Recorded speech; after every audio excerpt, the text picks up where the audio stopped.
Halo guys, balik lagi dalam channel gua. Guys, untuk video gua hari ini, gua ingin menceritakan kisah dan kasus yang berasal dari Mataram, Nusa Tenggara Barat. Kasus kejahatan yang terjadi kepada ayah kandungnya sendiri sudah sangat membuat geleng-geleng kepala. Ditambah lagi, lantaran tidak terima saat diingatkan untuk sholat. Bagaimana kisah ini terjadi? Yuk langsung aja kita simak videonya.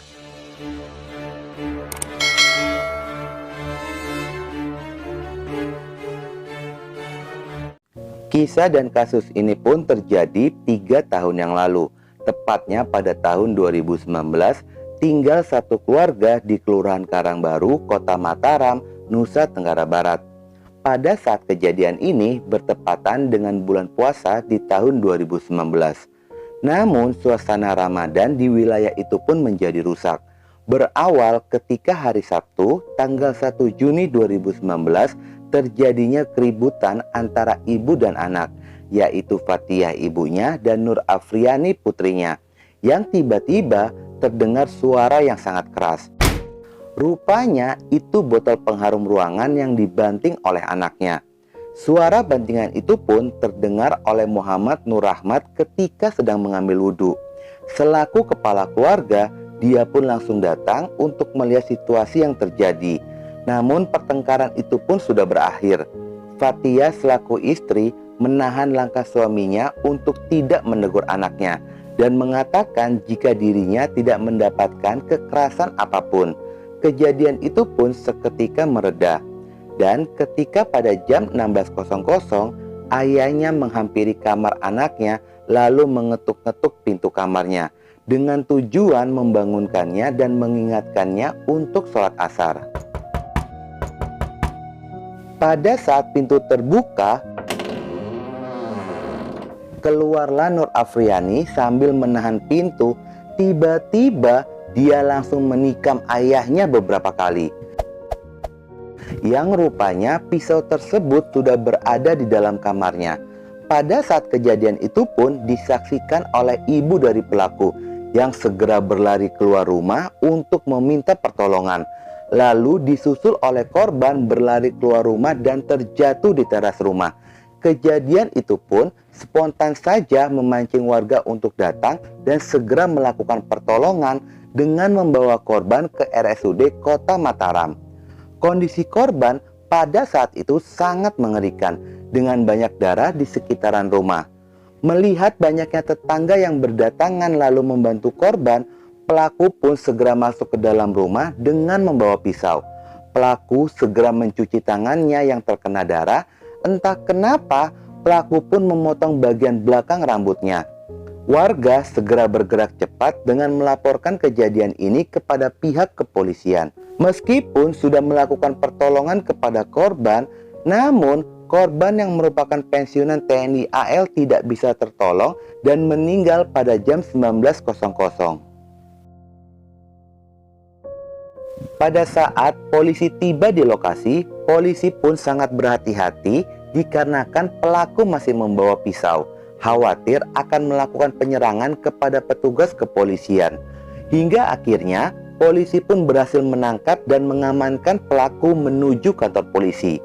Polisi menduga jika tindakan kejahatan ini lantaran pelaku masih menyimpan amarah akibat perdebatan dengan ibunya.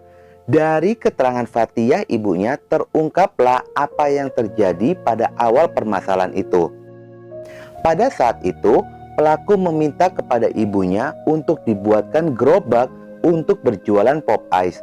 Namun ibunya merasa keberatan jika anaknya harus berjualan pop ice dan meminta agar anaknya bekerja sesuai dengan pendidikannya dan gelar yang disandangnya. Pelaku ini rupanya pernah bekerja menjadi seorang perawat di salah satu rumah sakit di Kota Mataram. Bahkan dia sudah bergelar S2 setelah melanjutkan studi di Universitas Muhammadiyah Jakarta. Namun pada saat itu pelaku masih tetap saja ngotot ingin berjualan pop ice hingga terjadinya perdebatan di antara mereka dan terjadinya kejahatan itu.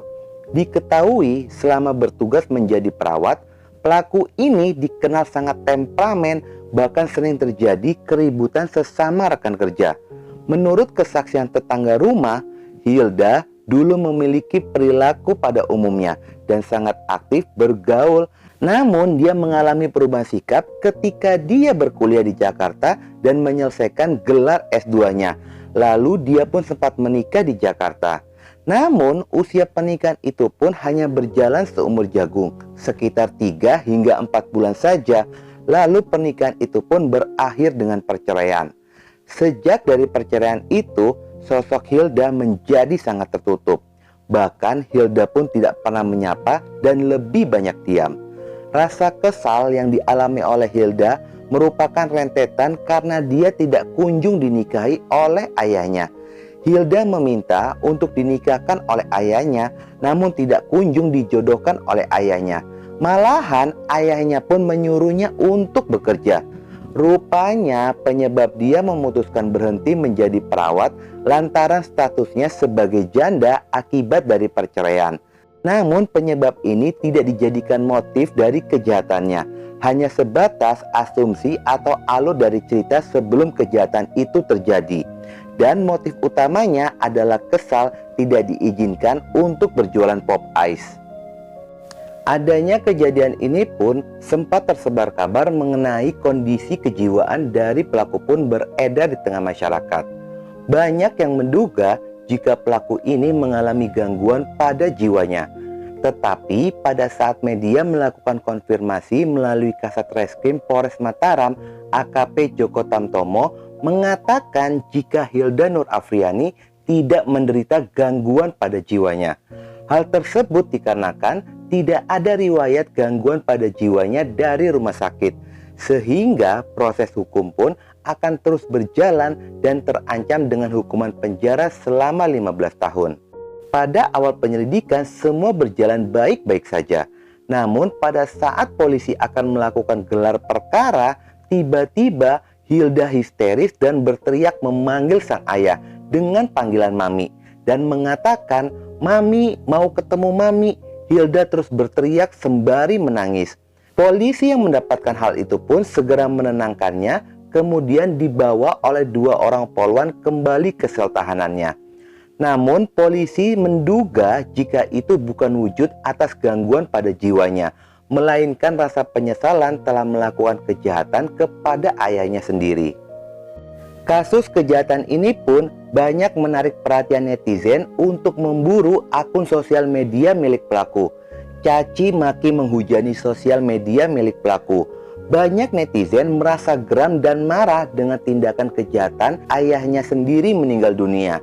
Dan ada salah satu foto yang menarik perhatian dari netizen, dikarenakan pelaku bergaya dengan menunjukkan tangan seperti dukungan ke salah satu capres. Sehingga hal ini pun dihubungkan jika pelaku merupakan pendukung dari salah satu capres. Namun pada saat proses investigasi itu, polisi merasa ada yang janggal dengan perilaku dari Hilda. Hingga akhirnya polisi bersama dengan kejaksaan melakukan observasi terhadap kondisi kejiwaan dari pelaku. Dari observasi itu diduga hasilnya pelaku memang mengalami gangguan pada jiwanya. Dan itu pun diperkuat dengan hasil pemeriksaan dari Rumah Sakit Jiwa Mutiara Sukma Mataram yang mengeluarkan surat kuning yang menyatakan jika pelaku memang benar mengalami gangguan pada jiwanya. Dan pada saat itu pun pelaku dirawat di rumah sakit. Sehingga adanya surat kuning itu menggugurkan pelaku dari segala tuntutan hukum yang menjeratnya. Dan kini pada saat gua meriset data ini, ketika gua klik namanya di Facebook, terlihat pelaku sangat aktif di Facebook. Rasa penasaran gua pun semakin timbul saat gua cek di TikTok. Ternyata ada juga pelaku di sana dan pelaku pun sangat aktif di TikTok. Dan gua pun mencoba untuk mencek lagi di YouTube.